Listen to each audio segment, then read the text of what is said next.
queda da taxa de juros aqui no país influencia no índice de confiança do empresário industrial. Quem traz as informações é o repórter Daniel Lian. A confiança da indústria subiu após a queda da taxa de juros promovida pelo Banco Central. De acordo com o índice de confiança do empresário industrial medido pela Confederação Nacional da Indústria, houve avanço de 2,1 pontos, saltando de 51,1 pontos para 53,2 pontos. A elevação mostra que o indicador começa a se distanciar da linha divisória dos 50 pontos. Aquela que separa a confiança da desconfiança. Segundo o gerente de análise econômica da CNI, Marcelo Azevedo, a mexida na Selic foi determinante para esse novo cenário. Ele já mostrava confiança o empresário industrial nesse mês de julho, mas essa confiança se tornou mais disseminada entre as empresas e mais forte nessa passagem de julho para agosto. Certamente o anúncio do corte da taxa de juros básica Selic já no início desse mês de agosto influenciou esse resultado, trouxe uma confiança maior para os empresários, que se refletiu nesse índice de confiança. Outro dado relevante do levantamento é que pela primeira vez desde outubro de 2022, as expectativas em relação à economia brasileira para os próximos 6 meses cruzaram o patamar que separa o pessimismo do otimismo. Esse índice pulou de 48,2 pontos para 51,5 pontos. Já no que diz respeito à própria empresa, a subida foi de 56,7 pontos para 58,6 pontos. Todos os componentes do índice de confiança aumentaram, tanto a avaliação das condições correntes quanto as expectativas, isso na passagem de julho para agosto. A avaliação das condições correntes ainda é negativa, se tornou apenas menos negativa nessa passagem, mas as expectativas se tornaram otimistas, na verdade mais otimistas do que já vinham se mostrando em meses anteriores. A diferença é que nesse mês, uma avaliação específica dos empresários com relação à economia brasileira, que vinha negativa, existia uma expectativa ainda negativa com relação à economia brasileira para os próximos 6 meses, ela se tornou positiva na passagem de julho para agosto, ou seja, os empresários passam a acreditar numa melhora da economia brasileira nos próximos 6 meses. A previsão da indústria é de uma sequência de cortes de juros até o fim do ano. Os índices de condições atuais e de expectativas da CNI são medidos a partir da percepção do empresário em relação à economia e sobre a própria empresa. Bom, Luiz Felipe Dávila, você que sempre fala sobre o setor produtivo, a indústria, apesar de um pouco mais confiante nesse segundo semestre, o fato é que a indústria há anos vem colecionando dados negativos e a concorrência internacional, a concorrência chinesa, tudo isso é muito difícil, né? É verdade, nós temos um custo Brasil de mais de R$1 trilhão, né, Tiago?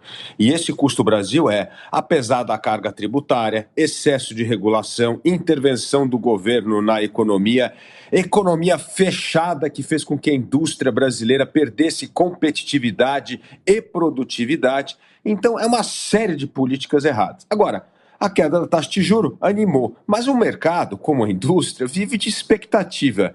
E essas expectativas não têm fundamento. Vou dar um exemplo. Uma das expectativas é que o arcabouço fiscal vai ser aprovado de uma forma que vai ajudar a equilibrar as contas públicas. Não é isso que está mostrando. Como a gente sempre fala aqui no Jornal da Manhã, não tem uma única conversa de aumento da efetividade do gasto e redução das despesas públicas. E o governo está apostando no aumento de imposto.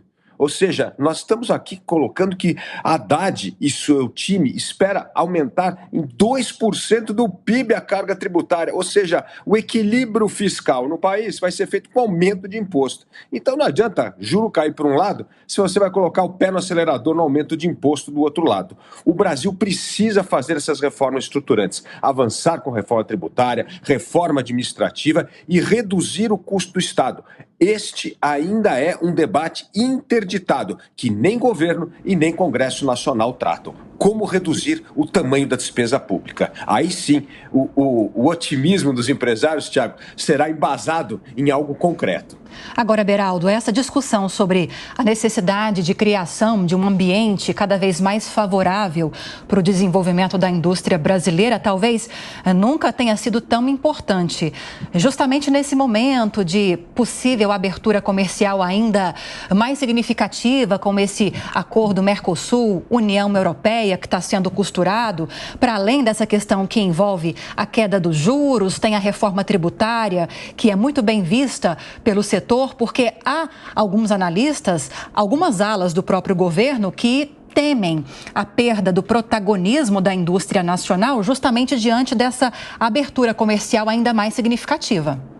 Bom, são alguns aspectos, Lívia. Primeiro, assim, a indústria brasileira, ou as indústrias que sobreviveram, estão com 40 graus de febre. Agora baixou para 39,5, então você fica otimista, né? Só que continuou com febre. E a gente precisa ver que o modelo econômico do PT, da esquerda, e foi assim nos governos anteriores, é criar o bem-estar a partir do consumo. Então, o que o governo está fazendo? Ele está aí buscando resolver o problema do excesso de endividamento, quer dizer, a gente tem uma parcela muito significativa das famílias brasileiras, não só endividadas, mas inadimplentes.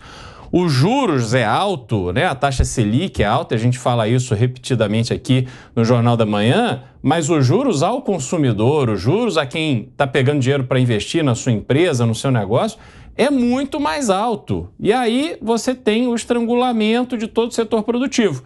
Quando você vê o governo fazendo esse esforço para que o consumidor volte a ter crédito, também sinaliza para a indústria que esse consumidor vai comprar mais, ele vai poder voltar a consumir. E isso agita a indústria de bens de consumo, sobretudo. Mas isso não vai resolver o problema brasileiro. O nosso problema é muito mais grave, muito mais profundo, né? A gente tem uma economia que treme de cima a baixo por causa de uma isenção de $50 de coisas que as pessoas compram pela internet. Então, nós não temos uma economia evoluída que permita à indústria ter um planejamento de longo prazo. É sempre assim, esse morde-assopra, e o propósito do governo é criar boas notícias de curto prazo, não é resolver o problema no longo prazo para que a indústria que depende de políticas de longo prazo possa se fortalecer. E seguimos falando de economia.